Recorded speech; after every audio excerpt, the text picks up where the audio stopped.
खाने में जब बात चावल की होती है तो सबसे पहले दिमाग में बासमती चावल का ही नाम आता है। ये चावल की सबसे अच्छी किस्म है जिसकी खुशबू हमें दीवाना बना देती है। लजीज भारतीय बासमती चावल के कदरदान पूरी दुनिया में करीब 90% बासमती चावल का निर्यात अकेले भारत ही करता है। बासमती चावल की महक और स्वाद दोनों ही लाजवाब है। यही वजह है कि बासमती को क्वीन ऑफ राइस भी कहा जाता है। बासमती धान की पैदावार पंजाब, हरियाणा, हिमाचल प्रदेश, उत्तराखंड, दिल्ली, पश्चिमी उत्तर प्रदेश और जम्मू कश्मीर में होती है, जबकि पाकिस्तान के पंजाब प्रांत के 14 जिलों में बासमती चावल का उत्पादन होता है।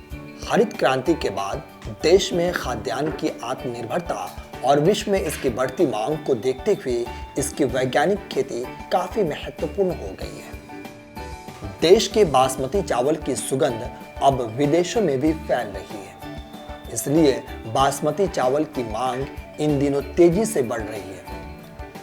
साल 2020-21 में देश से 30,000 करोड़ का 46.30 लाख मीट्रिक टन चावल विदेशों में भेजा गया। इससे जहां किसानों को आर्थिक लाभ हो रहा है, वहीं देश में बासमती धान का रकबा भी बढ़ रहा है।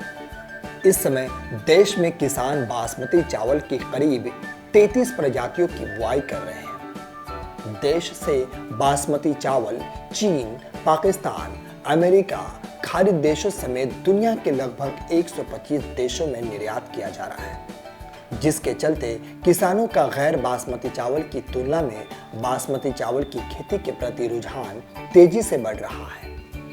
भारतीय कृषि अनुसंधान संस्थान पूसा, नई दिल्ली के कृषि वैज्ञानिकों का कहना है कि किसान बासमती धान की खेती में बुआई से लेकर कटाई तक कुछ जरूरी बातों का अगर ध्यान देते हैं तो बेहतर क्वालिटी के साथ बासमती धान की अच्छी पैदावार ले सकते हैं। अब आपको बताते हैं कि किसान खेती के लिए बासमती चावल के किन किन किस्मों का इस्तेमाल कर सकते हैं। कृषि वैज्ञानिकों का कहना है कि बासमती धान की पैदावार और गुणों पर रुपाई के समय का सबसे ज्यादा प्रभाव पड़ता है। लंबी बासमती किस्में जैसे तरावरी बासमती, CSR 3 किस्में पकने में 130 से 150 दिन लेती है। धान की बौनी बासमती किस्में पूसा 1121, पूसा बासमती नंबर 1, पूसा बासमती 1509 और पूसा बासमती 6 छोटे कद की 115 से 140 दिन में पककर तैयार हो जाती है। पूसा 1509 किस्म बहुत ही कम समय में यानी लगभग 115 दिन में पक जाती है। किसान इसकी रुपाई जुलाई माह में ही कर सकते हैं। किसान बासमती धान की 25 से 30 दिन आयु की पौधे रुपाई के लिए ले। पौधे उखाड़ने से पहले नर्सरी में सिंचाई कर ले और एक जगह 2 से 3 पौधे लगाएं। बता दें, बासमती धान का पौधा एक गर्म और नम जलवायु का पौधा है। इसके पौधे के विकास के लिए 21 से 35 डिग्री सेल्सियस तापमान की जरूरत होती है। बासमती धान की खेती 50 से 500 सेंटीमीटर वार्षिक वर्षा वाले क्षेत्रों में आसानी से की जा सकती है।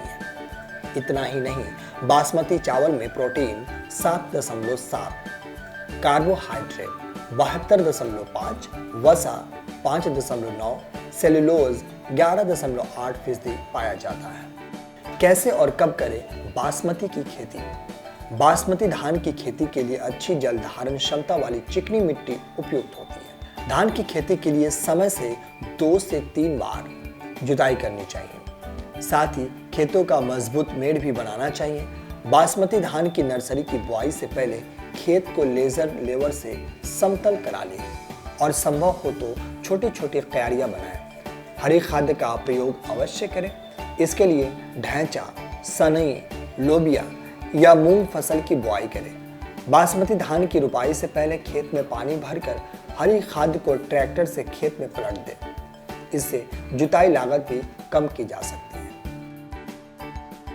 धान की रुपाई करते समय किन बातों का ध्यान रखें? बासमती के लिए प्रजातियों के मुताबिक 25 से 30 किलोग्राम प्रति हेक्टेयर बीज की मात्रा पर्याप्त होती है। बासमती के बीज प्रमाणित संस्था या कृषि अनुसंधान केंद्र से ही खरीदें और नर्सरी में बीज बुआई से पहले बीज का शुद्धिकरण अवश्य करें। इसके लिए एक टब या बाल्टी में 10 लीटर पानी लें, उसमें बीज को धीरे धीरे डालें।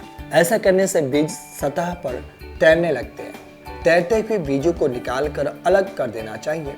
अच्छे बीजों को पानी में 2 बार जरूर धोएं और 20 ग्राम कार्बोडाइजिन और 1 ग्राम स्ट्रेप्टोसाइक्लिन और पानी की उचित मात्रा के घोल में 10 किलो बीज 24 घंटे के लिए छाया में रखें। इसके बाद बीजों का ढेर बनाकर छायादार जगह पर अंकुरित होने के लिए 24 घंटे के लिए रख दें और बीजों को सड़ने से बचाने के लिए नमी जरूर बनाए रखें। ऐसा करने से एक समान अंकुरन होता है। 1 किलोग्राम बीज को बोने के लिए कम से कम 25 वर्ग मीटर क्षेत्र होना चाहिए। नर्सरी की क्यारी अच्छी तरह से समतल होनी चाहिए। नर्सरी क्षेत्र की अंतिम पडलिंग से ठीक पहले नाइट्रोजन, फास्फोरस, पोटाश, जिंक एवं आयरन की संतुलित मात्रा का प्रयोग करना चाहिए। अंकुरित बीजों को शाम के समय एक समान रूप से छिटकर बोना चाहिए। बीज छिटकते समय नर्सरी में 2 से 3 सेंटीमीटर पानी भरा होना चाहिए। नर्सरी क्षेत्र में खरपतवार नहीं होना चाहिए और पानी का स्तर धीरे धीरे बढ़ाना चाहिए। पौधे को पानी में भरकर ही उखाड़ना चाहिए। किसान मिट्टी की जांच कराने के बाद ही खेत में जुताई से ठीक पहले फास्फोरस, पोटाश, जिंक और आयरन जैसे रासायनिक खाद्य का संतुलित मात्रा में प्रयोग करें और रोपाई के लिए 20 से 25 दिन की पौधे का ही प्रयोग करना चाहिए।